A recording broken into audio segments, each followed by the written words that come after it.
is Growing the Game, episode 6. And with me tonight, we've got Bill Patton. A little bit about Bill. 30 years in the industry. He's a USPTA Elite Pro, a PTR professional, and an MTN professional. He is the co-founder of USA Tennis Coach and a member of the Catalyst SEC Group.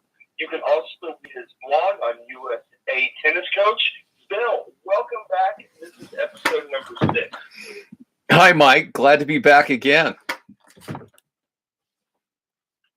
So tonight we're going to do a deep dive on competitive anxiety. And this isn't just competitive anxiety. We're also going to talk about players beginning their journey, their book of tennis. I call it the book of tennis because no matter where you are in life, when you start playing tennis, you start on page 1. And it's different for everyone. Everyone's book's a little different. But let's go ahead and do this deep dive on competitive anxiety. The first thing that we talked about, or that we want to talk about, is somatic versus cognitive anxiety. And you've done some research on this before, so I'll go ahead and let you take that away. Yeah, thanks. One of the most groundbreaking pieces of research in sports psychology was done by a guy named Rainer Martens, who many people know. And he wrote a book, I do believe it's called Successful Coaching, and the USTA has leaned heavily on Rainer Martens in developing coaching training and materials. So Rainer is at University of Illinois Champaign-Urbana, which is the home of Human Kinetics Publishing. So anyway, Rainer discovered that there's actually more than just one kind of anxiety. That there is somatic anxiety, which means the anxiety that you feel in your body, and cognitive anxiety, which is the amount of worry that you experience, as you're playing. What kind of thoughts do you have in your mind? And the most important discovery there was that as your mental worry decreases, then your performance increases. Very strong correlation between that.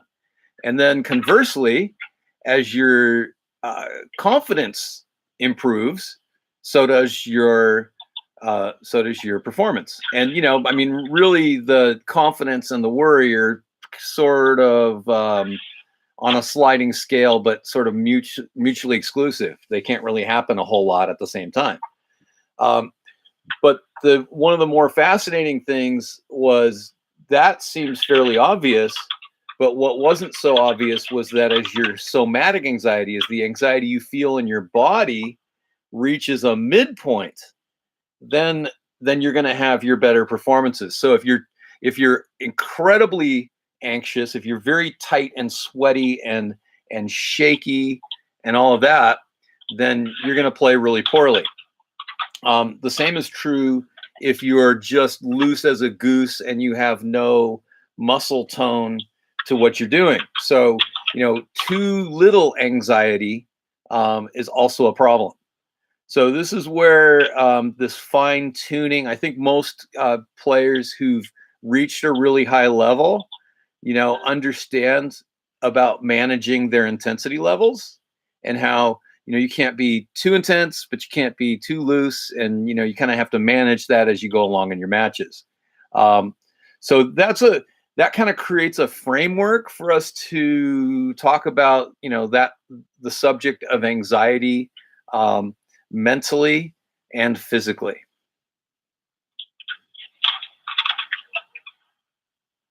So what would you recommend someone whenever they kind of figure out what they are? Oh, I think we're going to get to that when we get into the different levels of anxiety, because we're going to talk about, we'll get into trait anxiety and state anxiety, but I think we're gonna do that a little bit later. Okay, so when there's a threat, your body responds in normally one of two ways: flight or fight. Right. Sometimes players handle it where they reach adversity and they just go and they run towards it head on. Other times they kind of sink back and they don't go into the adversity very well and they're more in a flight mode. You want to talk about those responses? Yeah, and with a nod to Jeff Greenwald, who really was presenting some breaking research, a while back about how it had been discovered that teenagers have fully developed ability to react to threats. So they're a fully matured ability to react to a threat. What they don't have is a fully developed ability to moderate that, to regulate it. So what, without getting too sciencey, I mean, you basically have a couple different structures in your brain. Your eyes and your ears, are the input for a threat, and then it runs through your cerebral cortex, and then it goes very quickly to through different pathways depending on what's happening. Then you have the ability to get an adrenaline rush and run away from the threat or run to it or whatever needs to happen there. But the problem is that because teenagers don't have a fully developed cerebral cortex, they haven't made enough synaptical connections in their brains yet, then they tend to overreact to things. Haven't we seen that before? So, no, teenagers overreact to things? Oh, yeah. No, total mystery. But no, the interesting thing is that that's part of the magic of coaching, and that's why teenagers really do need adults, to be there and help them understand that a certain thing is not as big of a threat as they thought it was. Here's an example. I had a player who played for me. She was number one player, but she was always very reticent to call for a lines person if she was getting cheated in her match. So for quite some time, this was a bone of contention, was that she would absorb these bad calls, and we would talk about, no, you really do need to get a lines person because you need to set the tone. You need to, establish a boundary that's not okay. And over time, I mean, it took a lot of different discussions, and it took a very interesting object lesson for me to get through to her, but it all came to fruition in my final year of coaching there with her, that she actually requested a lines person before the beginning of a match with someone that she knew was one of the worst cheaters in NorCal. So I thought that was big. I mean, that was a big moment because a lot of times kids are afraid of what the other person's going to think if they get a lines person. And so there's the threat. What are they going to think of me?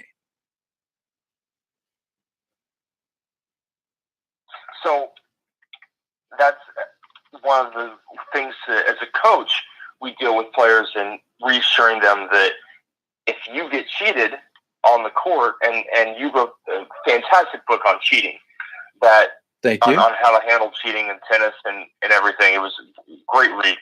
That if they're not doing that and they're not sticking up for themselves, they're actually cheating themselves. Yeah, I mean, that's a good point. I mean, and it's not easy. I mean, it's not easy, and that's why you need adults with the resolve to help teach that lesson, even though it can take quite some time for the lesson to take. But that's one of those things. I mean, another thing that can create a lot of anxiety is playing someone who you already know has a much stronger record than you. I mean, you come in and if you're almost worshiping your opponent, it's going to be really tough to beat them that day. So learning to contain your anxiety about the feelings of being overmatched and the potential of being embarrassed on the court, can be a tough one, and not just throwing in the towel. So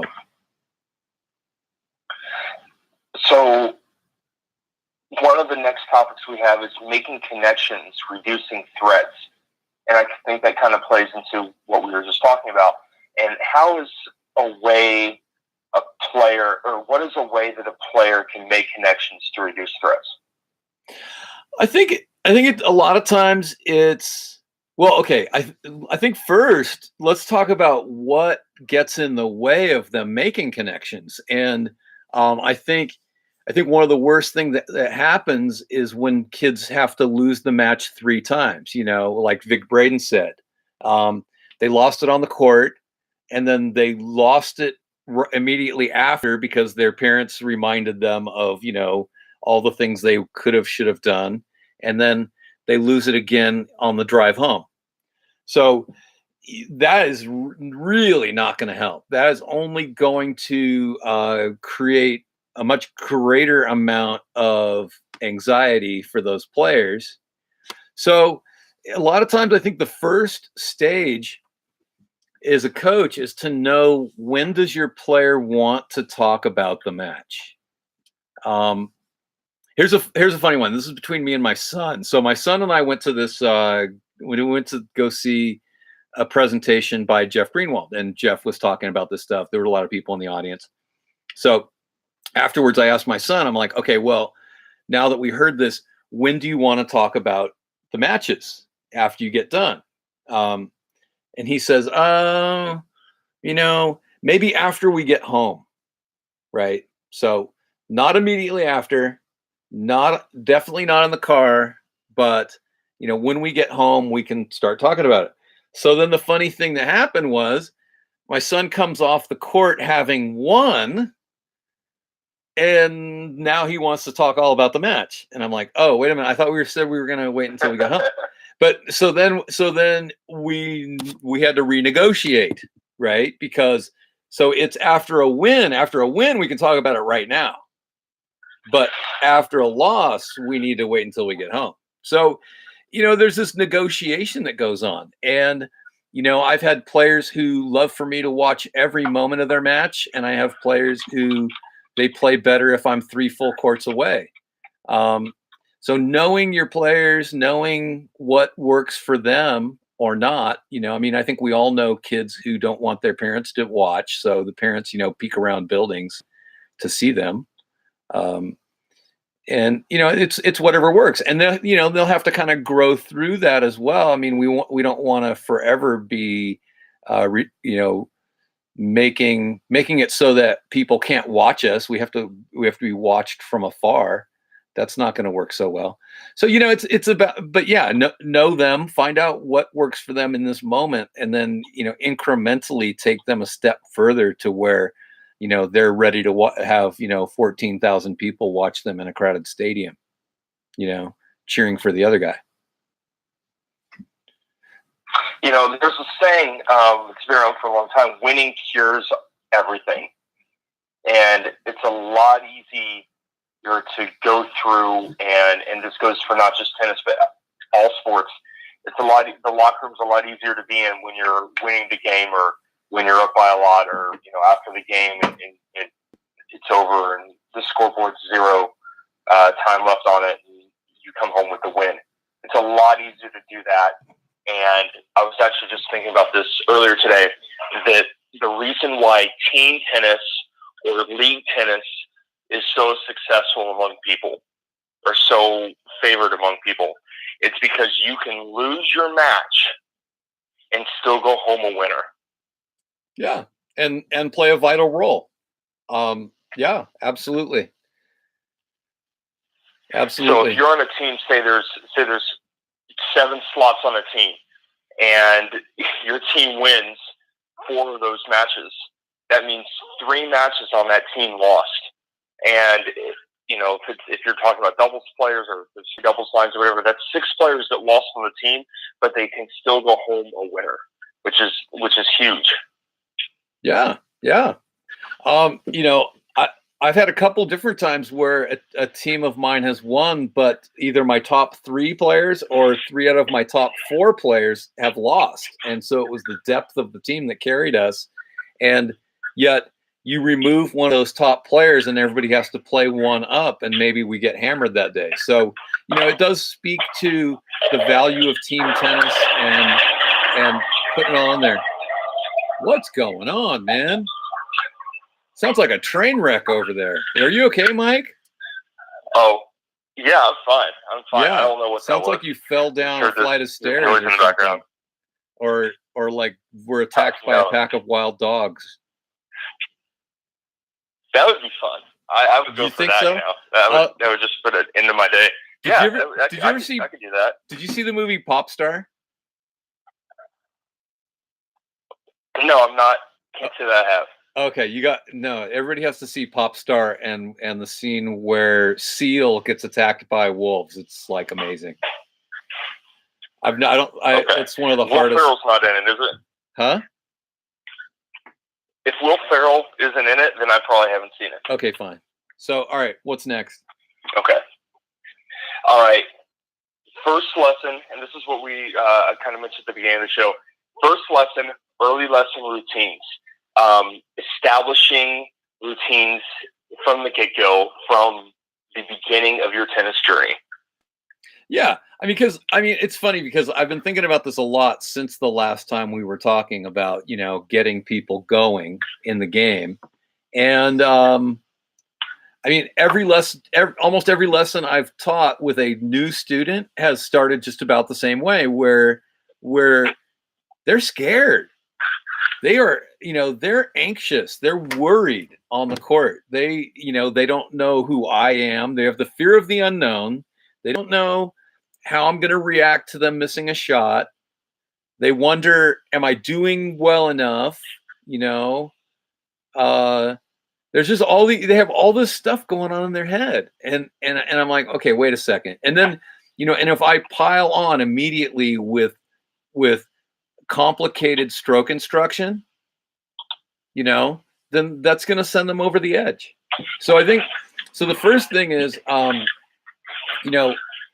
is having routines ready to go. So, if I start every single private lesson exactly the same way, where we do a little bit of ball tossing and we're just get relaxed and it's a fine motor control thing, get the eyes going, and then we choke up the racket and take one step back, and we're still inside the service box, and we have this little drop shotty rally because in order to execute that, you have to also be more calm. But then the ball's not really traveling that fast, so you can feel the ball on your strings, and working through that.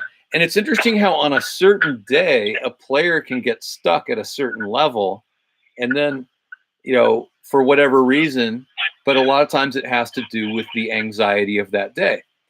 I don't know if we talked about last time, sometimes you have somebody and they're running late for their lesson.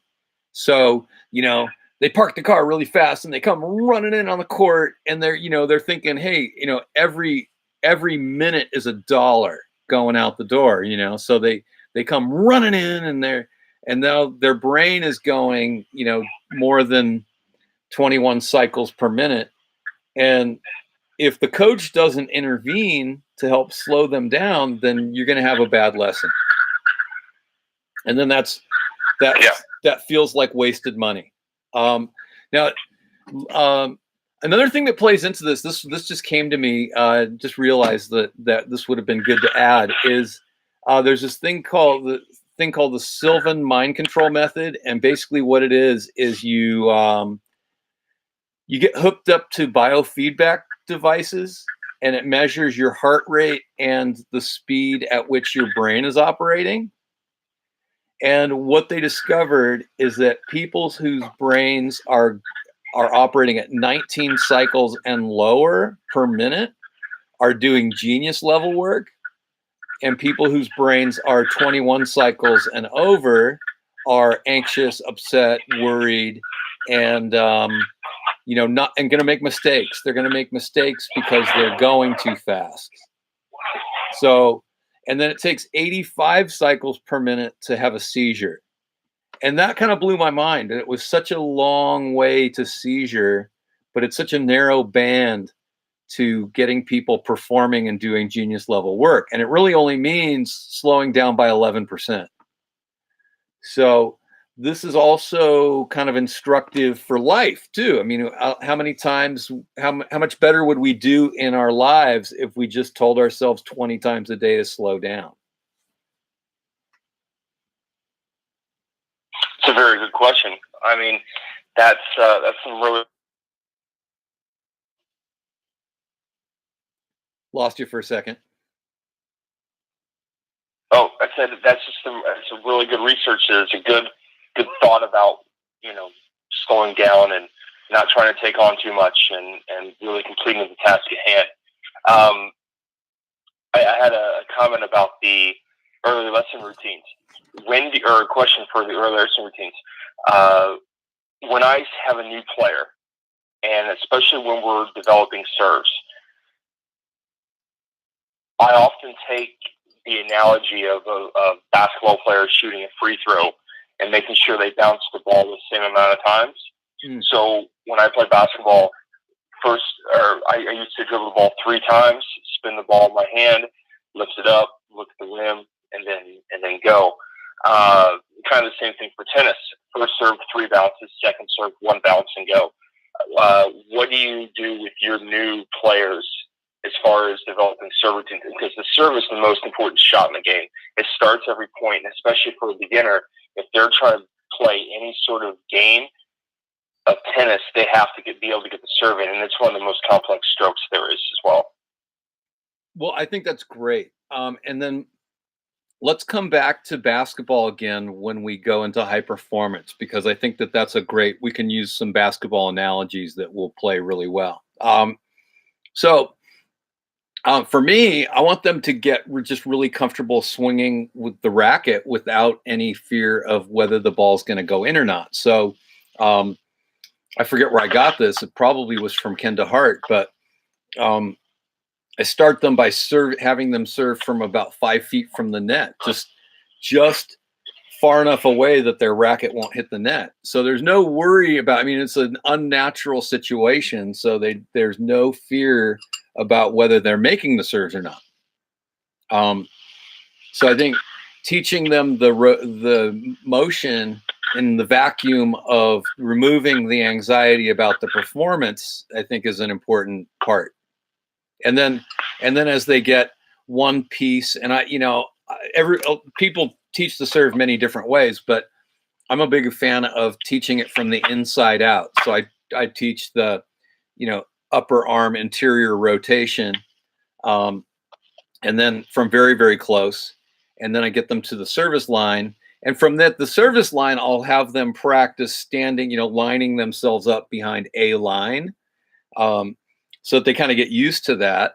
It's not the baseline, but it is a line. And then we introduce the shoulder turn paired with that. And then in the early lessons, no target, just as long as it's going over the net, everything's cool. But then as things progress, then I'll put a target, a nice safe target in the middle of the back of the service box.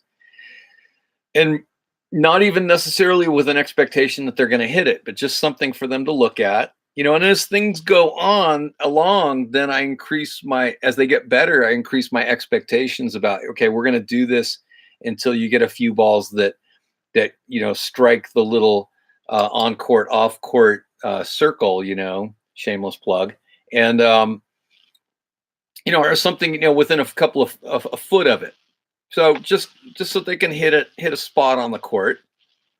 And then we'll go back and we'll discover if they're more comfortable with an abbreviated backswing or the full windmill or somewhere in between, and and start working on it from there.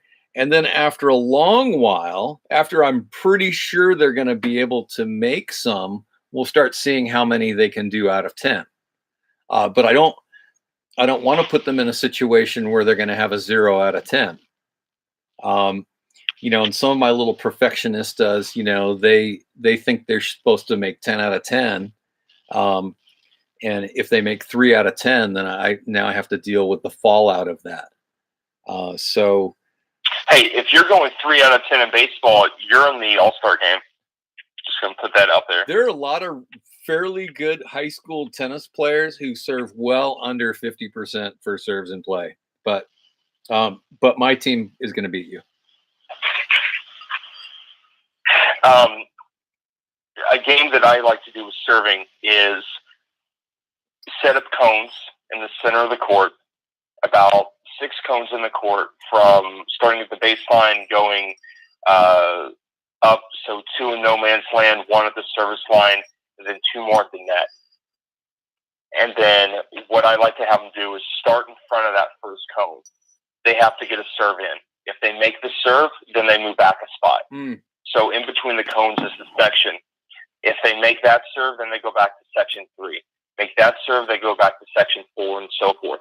Behind the baseline is section number 7. If they miss the serve, then they go up a spot. So they go up to 4. So if they miss at 4, then they go to 3. If they miss at 3, they go to 2. It's kind of like this elevator back and forth where they're going between these different levels. I actually call this game Dante's because of the levels of hell they have to go through to get to the finish. But eventually they get into where it's so easy for them and they build so much confidence in the 1 and 2 and 3 in front of the service line. Then when they get to 5, 6, then they know that if they get to 3, they're very seldomly ever going all the way back to 1 because they have that confidence. They just know that they have to make a tiny tweak, a tiny adjustment, and then they're going all the way back to 7 eventually. Yeah, I mean, and I would say, yeah, and sometimes I do it as a race.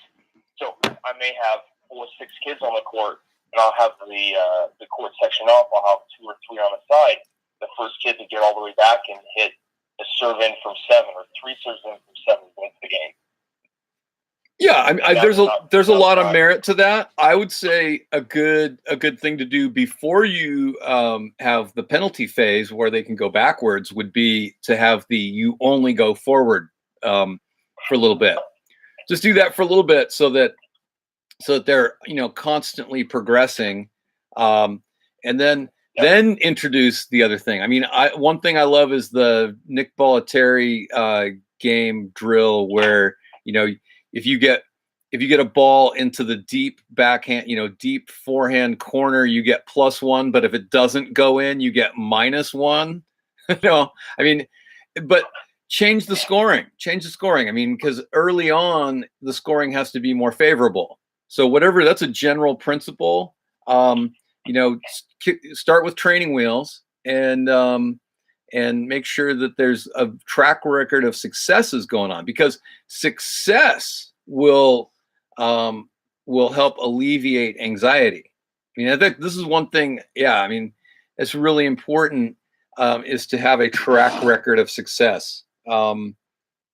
So it's funny. I just remembered that this guy Jim Scott posted something really awesome on Instagram the other day. So I'm gonna go find that. So, but yeah, I mean, have variable scoring so that you can make it a nice, easy hurdle for them to succeed at. And then once they've succeeded at that, then change the scoring to up the challenge level a little bit, because that'll keep their interest. And then you can go higher and higher and higher. So,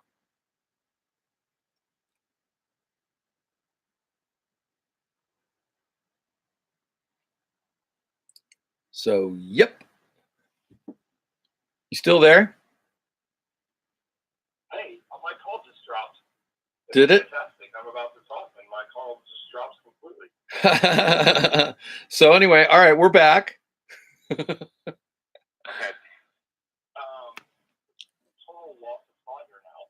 No, it's okay. So I'll just recap really quick. I mean, basically, start with scoring that makes them successful, and then change the scoring to make it slightly more challenging as they go. And then, the greater challenge level is going to keep it interesting for them. If it's not more challenging, then they're going to lose interest. And then I'm looking for this post that Jim Scott posted online the other day because it had a lot of good info on it, and I shared it with my students on Saturday. Okay, ready? So one thing, one quick thing here. One thing that you brought up that is so valuable in coaching that not a lot of coaches are very good at is progressing and regressing. They want to stick with the drill and not make any changes to the drill, but then they don't know how to make it better or make it, or to their clients, to their members. So if it's too hard, they don't regress it. They just change the drill entirely. So I love that you touched on that. Well, I think another thing people don't do is they don't put it up to the kids. See, sometimes I'll try a drill with the kids and it just sucks. I mean, it's just, oh, this is awful, right? They don't like the drill. And even though I'm doing it right, they're not. So I go, all right, kids, how do you want to change this to make it more fun and to make you more successful? And it's really amazing what they come up with. And then, you always have your 14-year-old boy joker, that comes up with something ridiculous. So, it gives you a moment of entertainment as he will say something that's just not at all acceptable. But that's part of the price that you pay. But when the kids come up with something rock solid that really works, then they take ownership of that drill. And then I go, okay, well, since you made up a new drill, you get to name it now. So, it's fun. We build in ownership to these things, and then stuff that they own, they're less afraid of. When they own it, they feel like it's theirs. So here, let me share this thing from Jim Scott, and it's a picture. And if anybody wants the picture, just contact me and I'll send it to you. I've posted it different places, but it says model of self-confidence, and it was adapted from a study by Feltz in 1984. So it says it shows a flow chart, and from the flow chart, self-confidence goes into athletic performance. Okay, great. So if you're more confident, you're going to perform better. Awesome.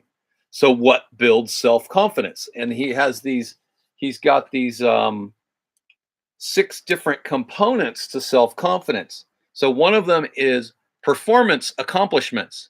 So if we recognize the accomplishments of our players and we put them in situations where they accomplish something, they're going to become more confident.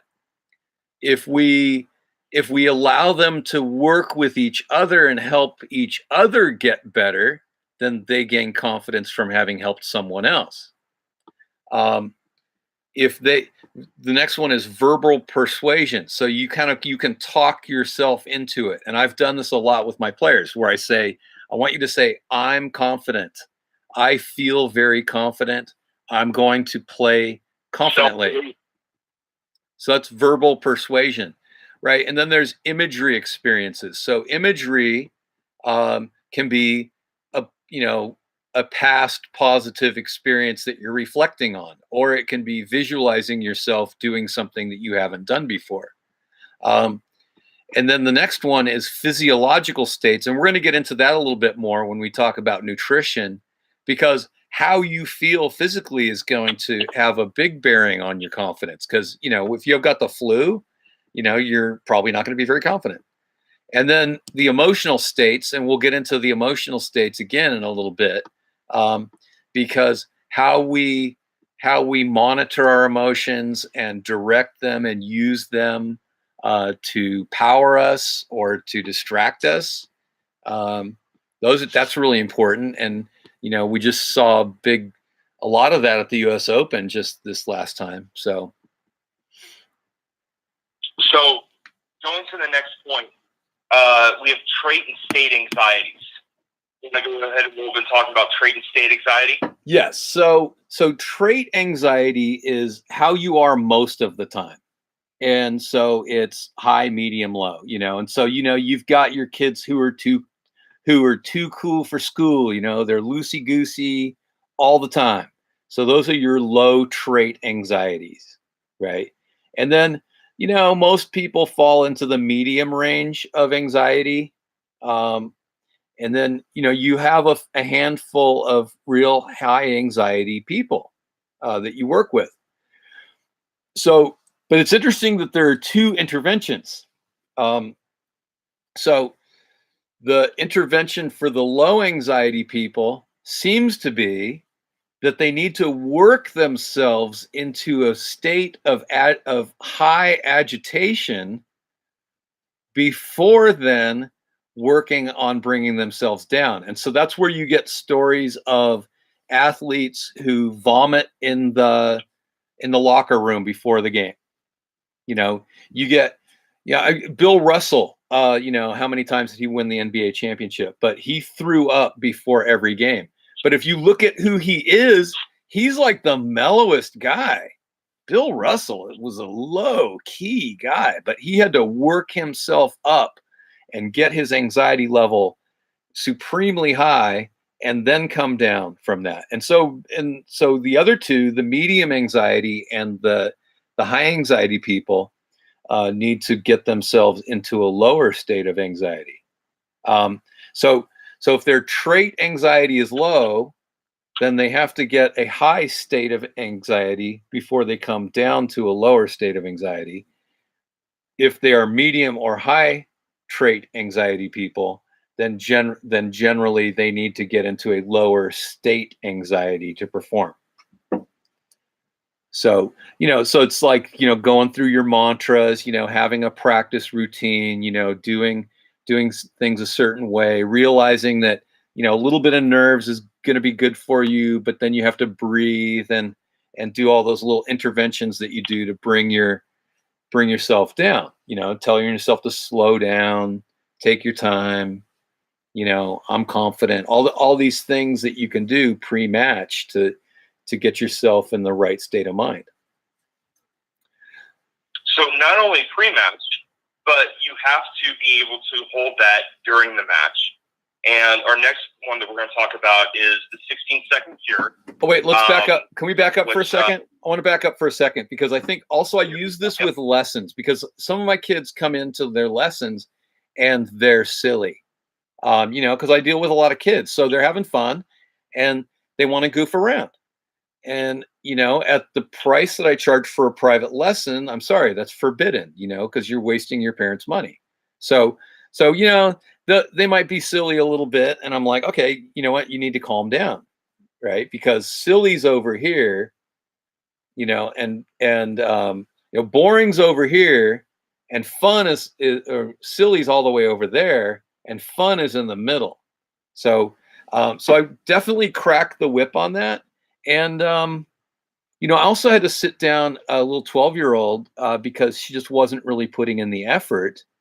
She's not silly. She's a pretty serious kid, but she was just kind of giving lackadaisical effort. So I had to kind of crack the whip with her a little bit and bring her, up towards the middle of a little more effort level, a more intensity. So you can apply it to lessons too. Absolutely. You already talked about 16-second cure. Yeah, I mean, this is something I think a lot of people are familiar with, but I'll never assume everybody knows everything. But if you're not familiar with Jim Loehr's 16-second cure, it is one of the most fantastic systems for helping players to play better point to point.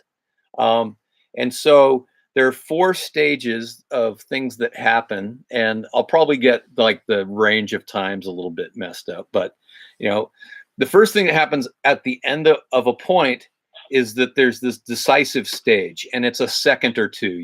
If you hit the ball smack dab in the middle of the net, then the first thing you need to do is get some good body language and act like you won the point instead of acting like you lost it. So, but also one thing that Stefan Edberg did that I really loved was whether he won or lost the point, he took a 90-degree turning step away from it.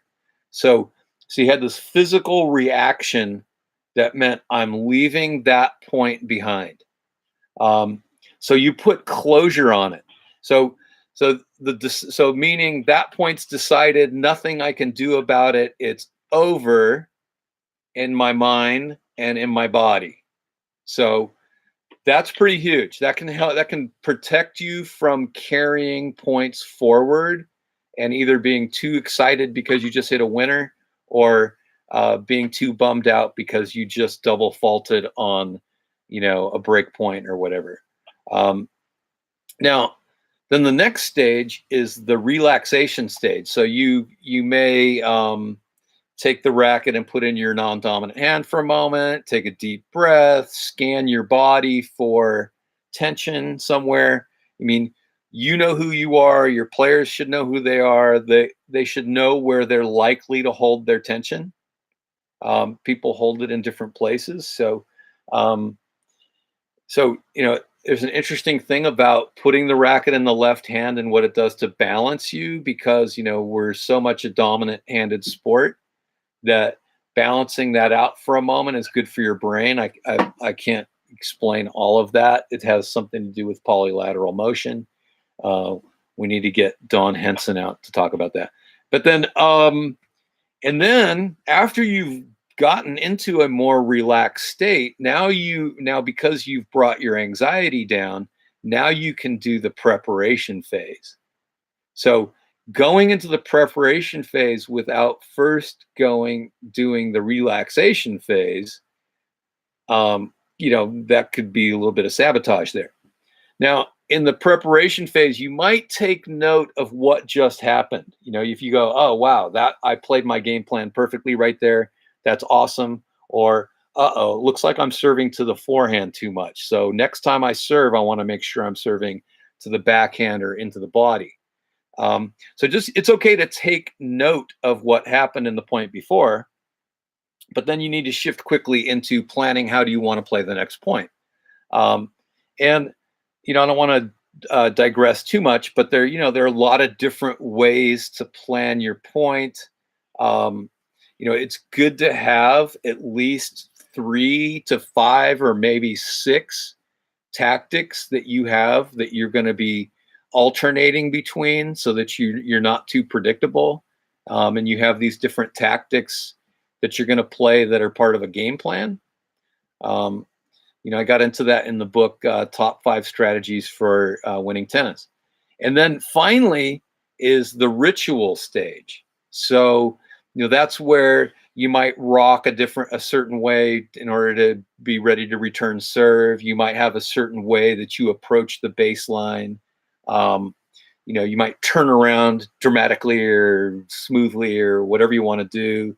You might do the little, you might have some little hoppy steps that you do. I always thought that looked ridiculous, so I never did that, but other people love it. Then, your number of ball bounces, how do you do it? Is it always with one hand? Do you do it from racket to ball? Do you put it between your legs? I mean, there's infinite number of ways that can happen, but it really ought to be the same every time, because that's one of the few things you can control in a match that gives you sameness and ritual and can lower your anxiety right before you play. Because if it's the same every time, then you can count on it. And then, it's like, for me, I go 1, 2, 3 ball bounces, and now I'm right into my motion.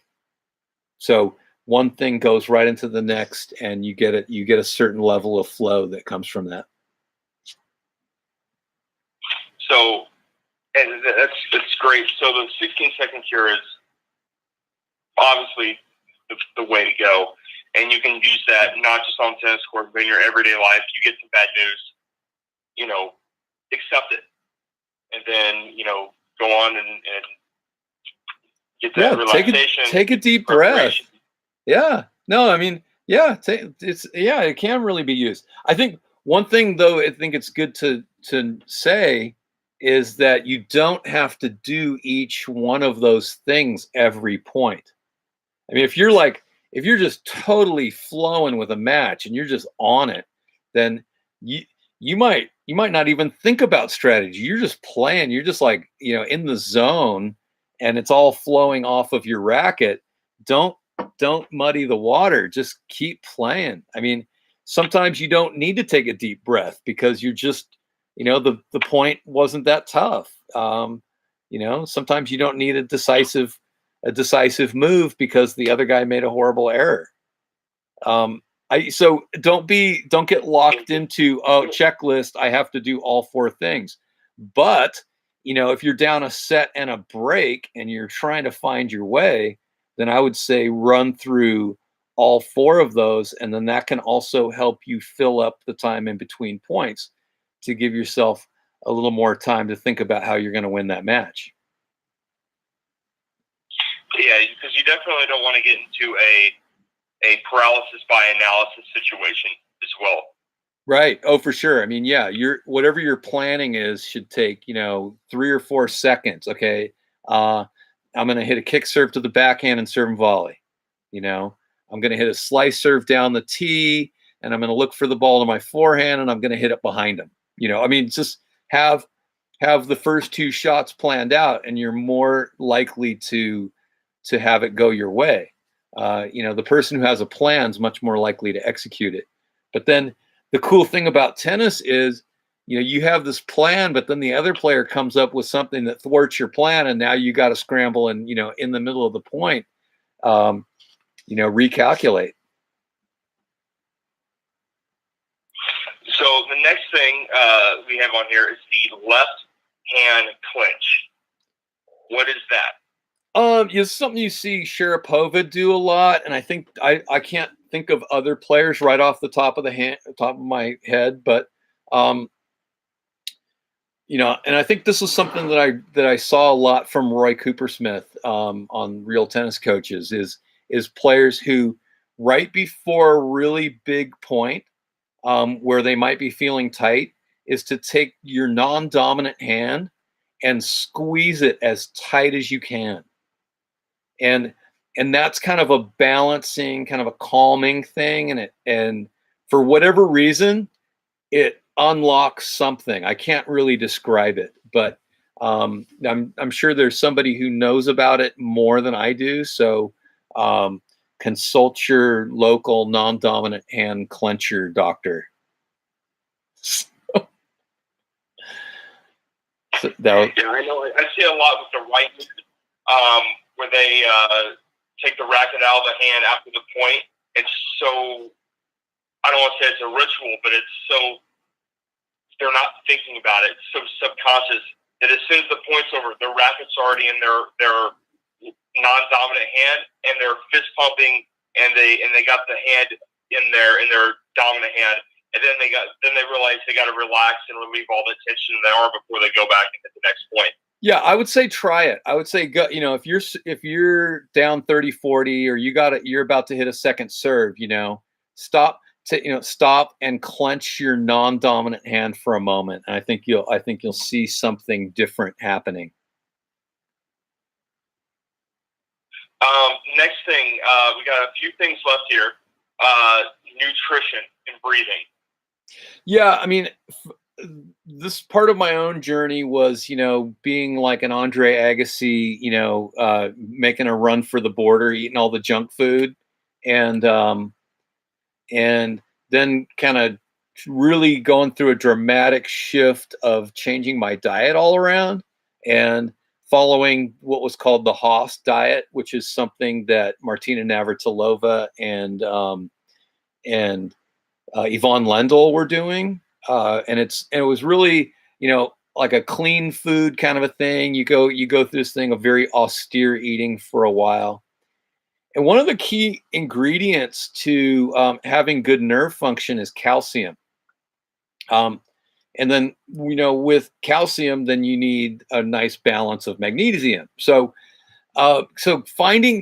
having the nutrition that's going to help you with your nerves is important. I found that after changing around my diet and getting enough calcium and enough magnesium to make it work, that I just felt like a calmer person and less jittery, because your nerves need that, and your nerves also need oxygen. So part of the whole breathing thing is about giving your nerves the necessary oxygen in order to function. Uh, People who get tight tend to also sort of hold their breath. One of the best things. Okay, have you ever been in that situation? Can you relate to that feeling of I want to take a deep breath but I can't? Yeah, especially in a tight situation, and that's one of those things that you just really have to force yourself, and then you really have to be careful in the point that when you're executing your shot, you are breathing. And I find with a lot of players that if they're not breathing while they're hitting the ball, it's harder for them to breathe in between the points. Yes. So because they just can't get enough breath all right. during the point that everything's just held up in. Go ahead. Here's the solution. I forget where I got this one from. Blow all the air out of your lungs. If you can't get the air in, blow everything that's in your lungs out.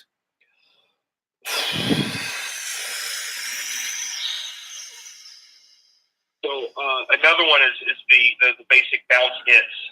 It's impossible to say a word that begins with letter H while breathing inward. Okay. So as you're going to hit the ball, as it's bouncing, say bounce, and then it works on your breathing, it works on your timing, and then as you go to hit the ball, if you say hit while you're making contact, then you're breathing out while you're playing. Yeah. But the full exhale thing, what it does is it empties out all the crappy air that's down there lingering down at the bottom of your lungs that's holding you back from taking a good breath, and it makes space for a new breath. It's almost impossible it's almost impossible to avoid taking a deep breath after you've just blown all the air out of your lungs. So we talked a little bit about nutrition, we talked a little bit about breathing. What are some specific mental cues while playing? Yeah, I think it becomes very individual. When I'm working with players, I kind of, it's like trial and error. What do you want to say to yourself? What's your goal? I mean, I know for me, I used to say to myself, stick to the game plan, right? I can do this. We can do this. Stay aggressive, because I kind of had to transform myself from being a counterpunching baseliner and always being the passive player to becoming a more aggressive player. So I would notice that if I made a particularly bad error going for an offensive play, that it was very easy for me to kind of shrink back from that and not play aggressively. So I got into this ritual of, if I made a tough error that was disappointing, then I would immediately say to myself, stay aggressive. Another good one is controlled aggression. A lot of times when I'm coaching, I talk to my players about maintain your intensity, and or pay attention to your contact point. Look at your contact point. So bring your mind onto something that really matters, and say the thing to yourself that you need to hear, and that's always going to be an individual issue. So you have to know yourself and know what you're trying to do and what you would naturally do that's a negative, and turn it around. So one thing, and we're going to go into high performance intensity training here in a minute, but one thing that I like to work with my players, and when I was playing myself, was having a shooter's mentality, and that's a term taken from basketball. So if you've taken 10 or 9 3-pointers and you've missed all night, you know that the 10th one you shoot is going in, and you have to have that confidence.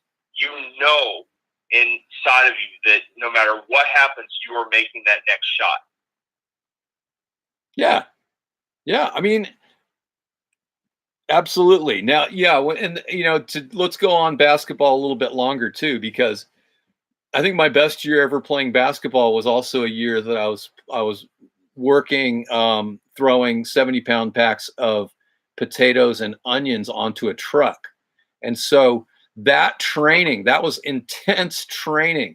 And the fun thing for me was when I went up for rebounds, I knew if it was a 50-50 ball, it wasn't really, it was really 90-10. I was coming back with that ball. Because the other guy wasn't throwing 70-pound packs of onions on the truck. So now, back to free throw shooting too. One of my favorite games, you ever play knockout, where you have 3 or more people and you shoot a free throw. And if you miss your free throw, then you have to get the rebound really quick and put it in before the person behind you makes their free throw. And see that, that is really high intensity, because, and what does it do? It puts an awful lot of pressure on you making your free throw. And it also puts a high pressure on being incredibly alert to go get that rebound and make a layup now. And maybe even make a layup in a way that prevents the other person from making their free throw. So you have all this presence of mind stuff. Now, something that like that in tennis would be like the game attack, where you have a phalanx of players in the back and you have 2 sets of volleyers, and it's a quick game and you try to get to 3 points before they get to 2. And if you win, you have to run to the other side and the first shot's a lob. And so when we play these large group games that are high intensity, or, the game Torpedo that Greg Patton more or less made famous, where you have 3 sets of people hitting huge forehands to 3 people at the net and trying to intimidate them or maybe even hit them with the ball.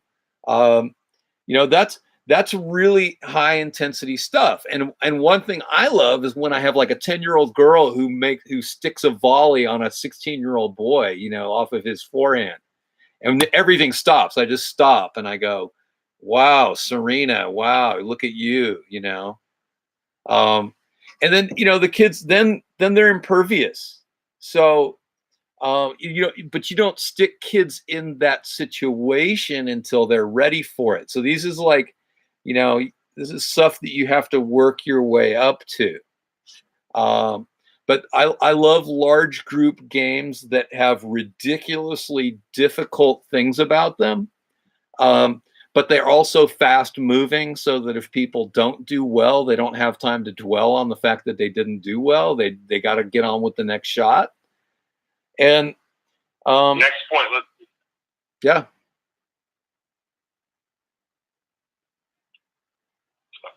But no, yeah, what you're saying about the fast group, they don't have time to dwell. They don't have time to. Yeah. And I think that's one of the reasons why cardio has had such a large following here over the last 10 years, is because there's no dwell time on that.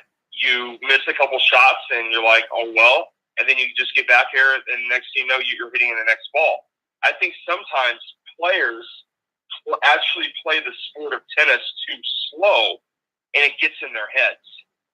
I mean, there's a thing for players playing too fast, but I think there's a lot of recreation players that play too slow. I don't know how many 3-hour-long 3-0 matches we've had at our club this year, but I guarantee you it's only been 3 weeks and we're in double digits.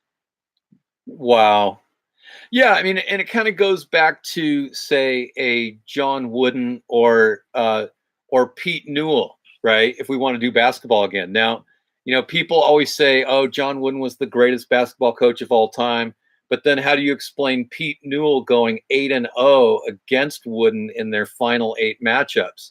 But both guys were known as being these incredible taskmasters in practice. I mean, their practices were brutal. And Newell was determined to work his guys harder than Wooden's guys. So there was a time early on when Pete Newell, it was like, I think it was middle of the 4th quarter and neither team had taken a timeout the entire game. and Wooden took the first time out, and that was the white flag. And then from then on, then Newell kind of owned Wooden. So, but Wooden though famously said, if I have to coach during the match, I haven't done my job. So his practices were so brutal that playing the game was easy. And so, but that's a high performance thing. We don't see now. Don't read me wrong. I mean, so many people do this where their filter only allows them to hear high performance stuff. You can't do this to everybody. You have to work up to it. It's like cooking frogs. You put a frog in a boiling water, it's going to jump right out. So you got to put the frog in there, and it starts with lukewarm water, and you slowly turn up the heat.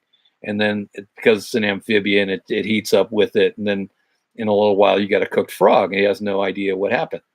So it's the same kind of graduated approach that we need to take, is to challenge them a little bit and let them succeed, and then challenge them a little bit more and take it on up until they're doing amazing stuff.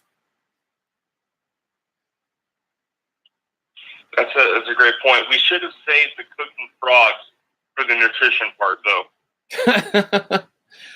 What are frogs rich in? I want to know. Yeah, I'm gonna get on DuckDuckGo, right after this, because I'm done. My Googling days are over. But I'm gonna get on DuckDuckGo and look up the nutritional qualities of frogs. So the last thing we have is feeding energy. You want to go ahead and touch on that, because feeding can have a couple different meanings, Dennis? Yeah.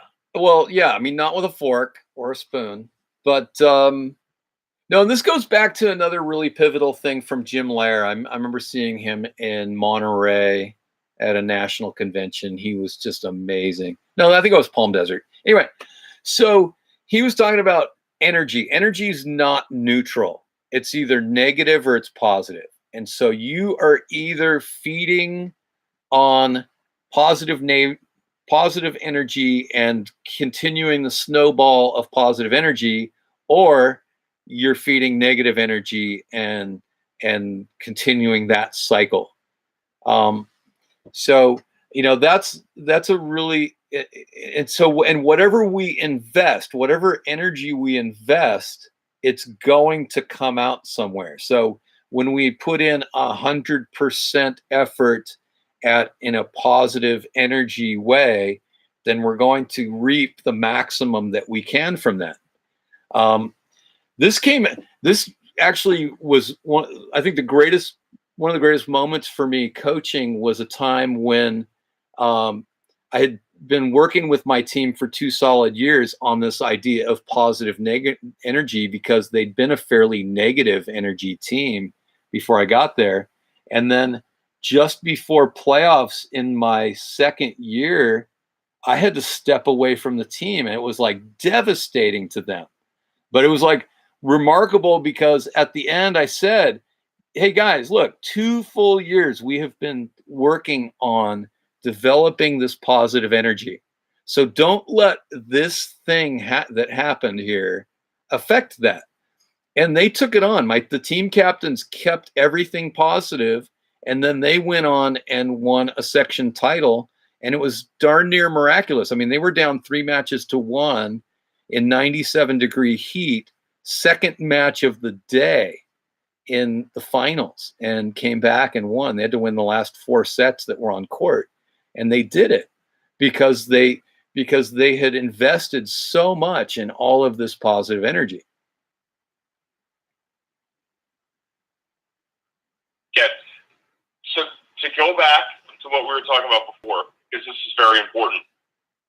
Frog legs in one serving size, which is 100 grams, has 73 calories, 0.3 grams of fat, 58 milligrams of sodium, no sugar, and 16 grams of protein. Frogs have sodium? Iron. Iron. Apparently. What's that? So they're rich in iron. They're rich in sodium and iron. So salty iron. And riboflavin. They've got a lot of riboflavin in there. Riboflavin. I got to have my riboflavin. Oh, and don't forget the selenium. 20% of your selenium. So if you eat 5 servings of frog legs in a day, you have your 100% value of selenium that you need. Selenium can be toxic if you get too much, though. You got to be careful. Well, don't eat so many frog legs. All right. All right. So that's your nutritional update. Thanks for that, Mike. Now I don't have to look it up. Did you go DuckDuckGo? I did go DuckDuckGo. That's good. Yeah, because they're not trying to steer the outcome of Western society. We need to bring them on as a sponsor for the unsponsored radio show. Brought to you by DuckDuckGo. Are they a corporate entity? I don't know. I don't know, but either that or some frog leg place needs to hop on board. Okay, are we done yet? You're killing me. I'm sorry. That was good. That was good. I like how you delivered that. Took me a moment to get it for a second. Yes.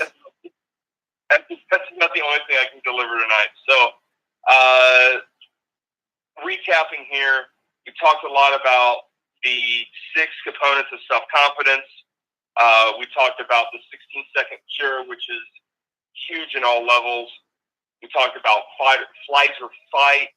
We talked about somatic versus cognitive anxiety at the top of the show.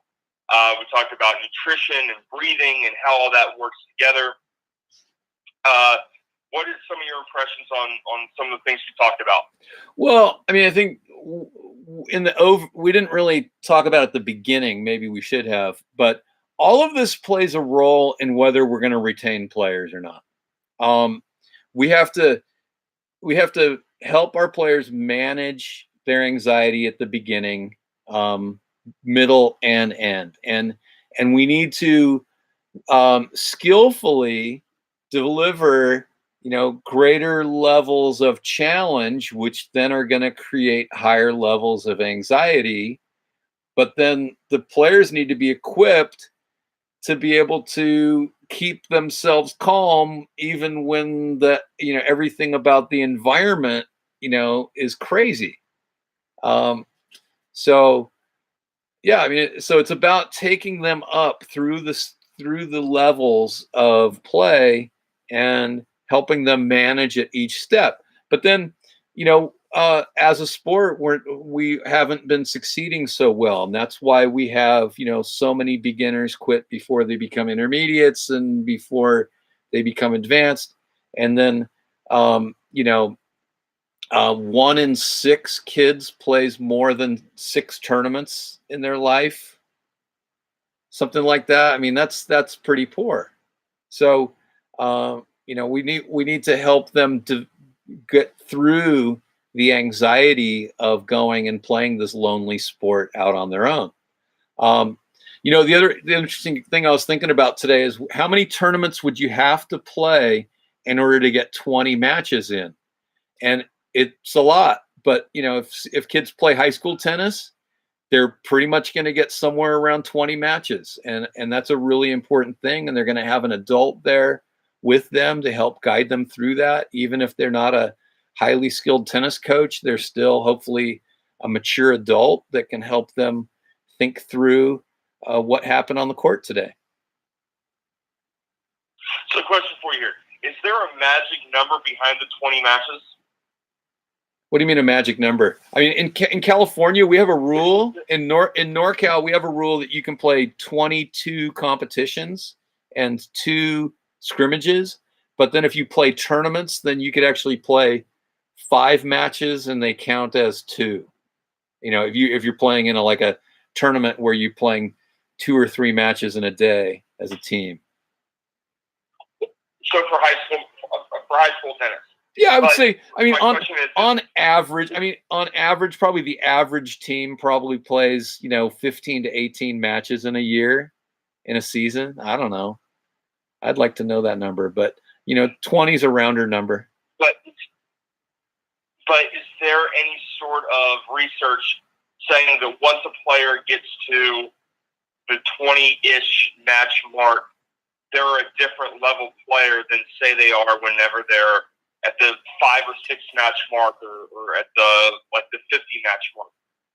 Yeah, that's a great question. I don't know the answer, but I will tell you that just about any kid that I've seen as a freshman in high school who doesn't have a lot of match play experience, by the time they finish a significant amount of playing time in high school matches, they become a veteran of it. So somewhere in the middle of that, and somewhere after, I would say something short of 10 matches, they start to become veterans.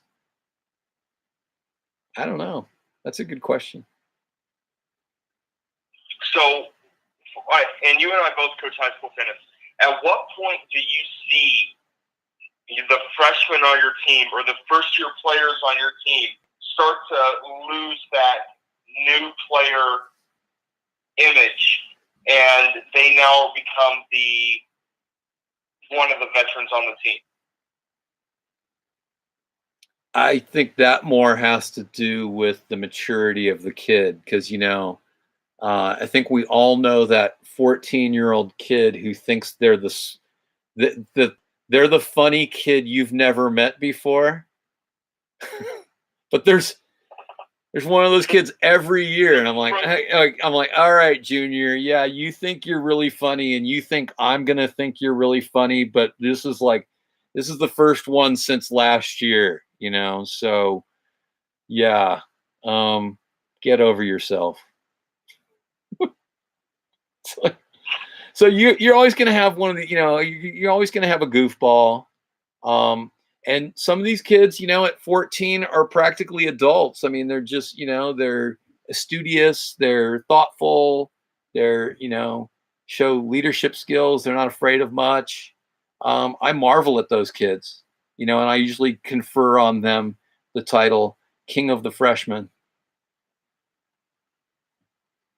It's interesting. A lot of the players, because I for 3 years I coached at a school where the middle school was a part of the high school. So I was able to draw kids from my middle school up to the varsity team if I needed it.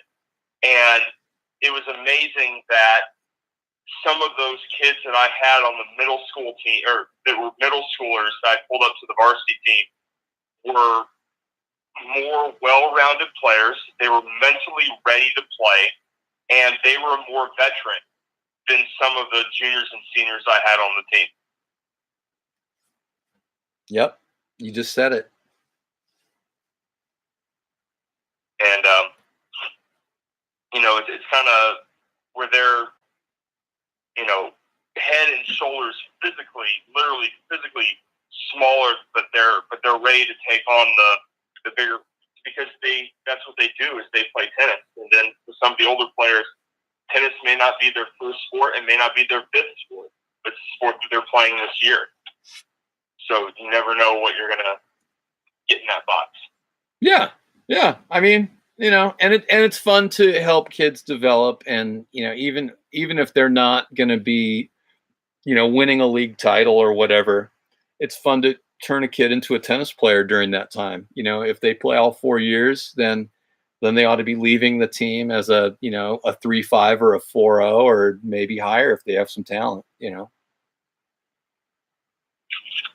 Well, I know whenever you get the message. So last year I coached a new high school team because I relocated and they got me involved immediately.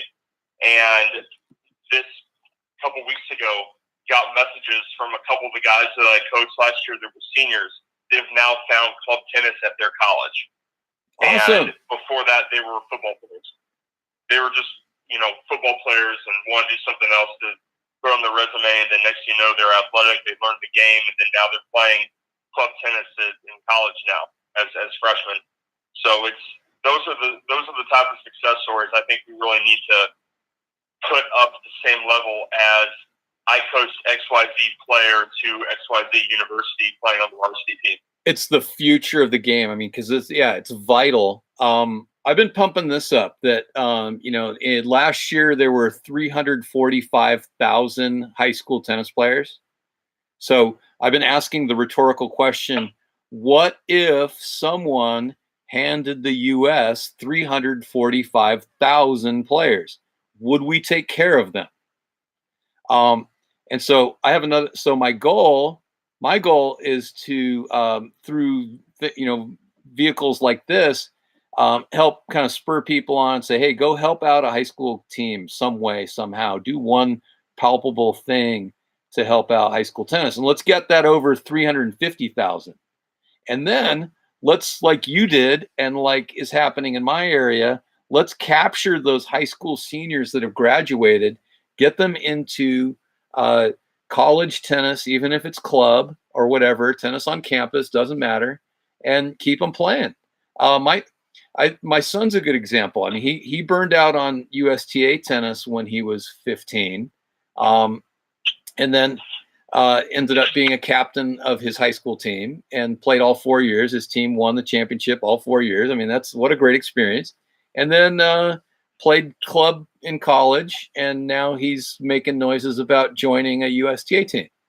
So good for him. Good for him. So now he's kind of got a pathway to continue in the game. So great stuff, Bill. Thank you again for joining us. Good for next week? Yeah, we'll figure it out. Monday or Tuesday, most likely. We'll get it going. We'll talk about it. So awesome. Guys, thank you all for joining us here on Growing the Game episode 6. Be sure and look out for upcoming episodes. If you have missed any of the previous episodes, be sure you go back and listen to them. They're not really built on top of each other, so you can kind of listen and choose as you'd like to. And then check out all the other different shows here on the Next Gen Tennis podcast. Thank you guys for joining us. Bill, have a great evening, and thank you for joining me again. Thank you. Take care. Thanks for listening.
Come on, stream. You got to end.